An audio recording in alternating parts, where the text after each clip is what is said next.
मैं प्रोफेसर श्री प्रकाश मणि त्रिपाठी, कुलपति इंदिरा गांधी राष्ट्रीय जनजातीय विश्वविद्यालय, अमरकंटक, मध्य प्रदेश।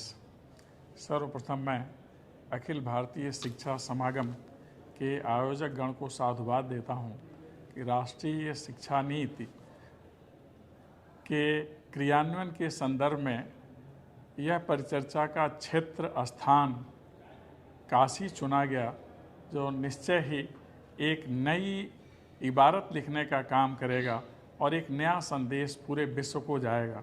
काशी कला, संस्कृति और ज्ञान की नगरी है।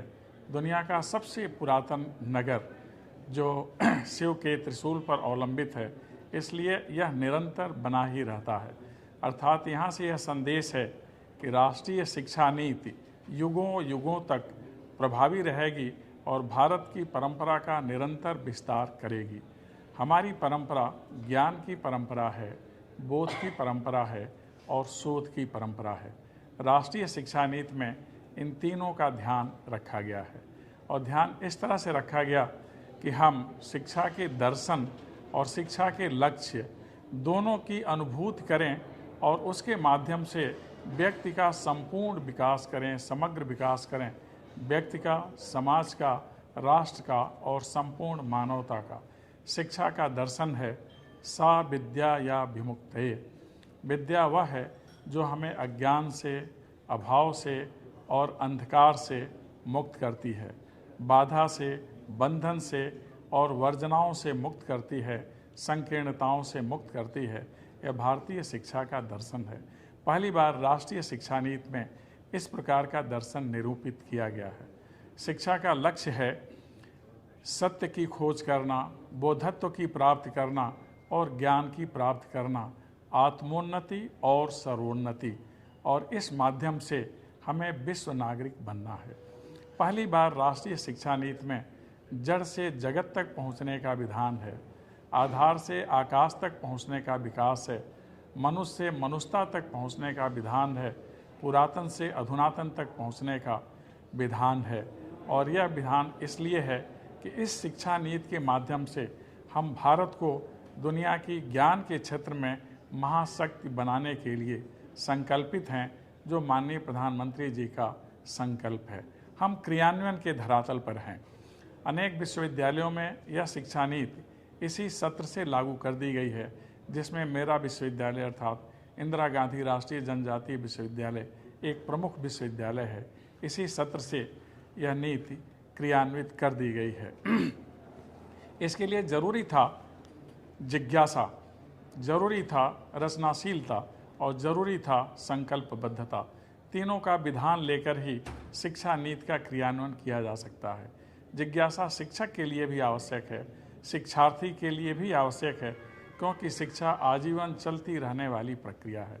इसके माध्यम से कौशल विकास होना है, इसके माध्यम से नवाचार होना है, इसके माध्यम से अकादमिक और औद्योगिक क्षेत्र में समन्वय स्थापित होना है और इसके माध्यम से हम वह प्रयोग करेंगे जो प्रयोगशाला से भूतल तक आए, कक्षाओं से समाज तक जाए और फिर हम समाज की अपेक्षाओं को लेकर के नए सिरे के प्रयोग करें। जैसा कि आरंभ में आचार्य कुल में ऐसा होता था। हमारे सभी आश्रम तत्कालीन विश्वविद्यालय थे और सारे ऋषि उस समय के वैज्ञानिक थे। उन्होंने जो प्रयोग किया उसे देखा, इसीलिए कहा जाता था ऋषियो मंत्र द्रष्टारः। ऋषि अर्थात आचार्य मंत्र दृष्टा होते थे। मंत्र होते थे फार्मूला, जिसे वह अपनी प्रयोगशालाओं में तैयार करते थे और सभी मनुष्यों के विकास के लिए समाज को प्रदान करते थे। आज पुनः उसी की आवश्यकता है, इसलिए हमें कौशल विकास करना है, तकनीकी का विकास करना है और आज के संदर्भों में डिजिटल बोध, तकनीकी का आश्रय हमें लेना है। तकनीकी के माध्यम से हम बहुत कुछ कर सकते हैं। आरंभ में हमारे यहाँ मंत्र, तंत्र और यंत्र तीनों का विधान था। अब हम पुनः फार्मूला अर्थात हमारा मंत्र है, माध्यम हमारे तंत्र हैं और फिर जो कल पुर्जे हैं वो हमारे यंत्र हैं। तो डिजिटल जो दुनिया है, नेट की जो दुनिया है, इंटरनेट की, जो मोबाइल हैं, जो स्मार्टफोन हैं, कंप्यूटर हैं, टेलीविज़न हैं, इसके माध्यम से भारतीय शिक्षा का हम निरंतर प्रसार कर रहे हैं। यह प्रसार इसलिए करना है कि हमें शिक्षा को सबके पास पहुंचाना है। पहली बार शिक्षा नीति में विधान किया गया है कि खेत में काम करता हुआ कृषक भी इस शिक्षा के दायरे में आएगा, वह प्रश्न भी करेगा, पढ़ भी लेगा। अब यह बहुत कीमती शिक्षा नहीं होगी, इसमें अंतर विषयक बहुविषयक शिक्षा का विधान है। पहले हम केवल शिक्षा में विषयों का विकल्प देते थे। पहली बार राष्ट्रीय शिक्षा नीति के माध्यम से हम आजीविका के साधनों का भी विकल्प दे रहे हैं।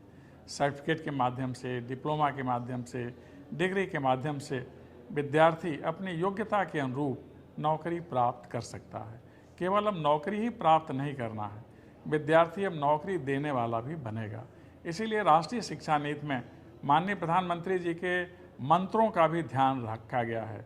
Be vocal for the local and make the local global. स्थानीय स्तर पर बहुत सारी विशिष्टताएं होती हैं। शिक्षा नीति के माध्यम से, नवाचार के माध्यम से जो स्थानीय उत्पाद हैं उसके लिए मुखरित होना है और उसे विश्वव्यापी बनाना है। अब भारत के विश्वविद्यालय में कोई ऐसा पाठ्यक्रम नहीं होगा जो नहीं था। विश्वविद्यालय दुनिया के जहाँ भी हैं, जहाँ भी अच्छाइयाँ हैं, वह सारी अच्छाइयाँ अब भारत के विश्वविद्यालयों में होंगी। इसीलिए विद्यार्थियों के लिए भी संदेश है, स्टे इन इंडिया और स्टडी इन इंडिया। और सभी विद्यार्थियों के लिए भारत के विश्वविद्यालयों में हर प्रकार के विषय हैं, उन्नयन की संभावनाएं पर्याप्त हैं। अब विद्यार्थी यहाँ से शिक्षित होकर के दुनिया को चमत्कृत करेगा। यह पहली बार ऐसी शिक्षा नीति बनी है जिसकी आत्मा भारतीय है और स्वरूप वैश्विक है। इसीलिए इस शिक्षा नीति का एक संकल्प यह भी है कि हमें ग्लोबल सिटीजन तैयार करना है। यह भी हमारी परंपरा से निःसृत है। हमारे यहाँ महोपनिषद में कहा गया है, अयम निज परो वेति गणना लघुचेतसाम उदार चरिता नाम तो वसुधैव कुटुंबकम। यह हमारा है, दूसरे का है। यह संकीर्ण वृत्ति के लोगों की सोच हो सकती है, लेकिन उदार वृत्ति के लोगों के लिए जैसा भारत है, यह संपूर्ण दुनिया ही परिवार है। और इसलिए परिवार में हम एक विश्व नागरिक के रूप में उदित होंगे और संपूर्ण मानवता के कल्याण का काम करेंगे। हम शांतिपूर्ण परिवेश में विकास का संकल्प लेकर चलते हैं, शांतिपूर्ण सह अस्तित्व का संकल्प लेते हैं, योग के माध्यम से दुनिया को जोड़ते हैं, स्वस्थ रखते हैं, निरोग रखते हैं।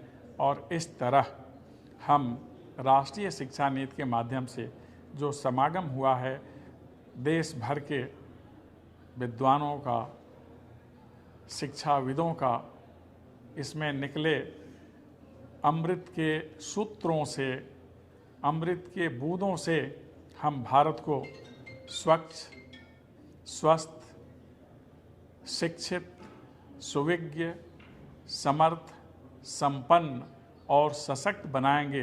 तथा माननीय प्रधानमंत्री जी का जो संकल्प है कि भारत को ज्ञान की दुनिया की महाशक्ति बनाएंगे, अवश्य ही पूरा होगा।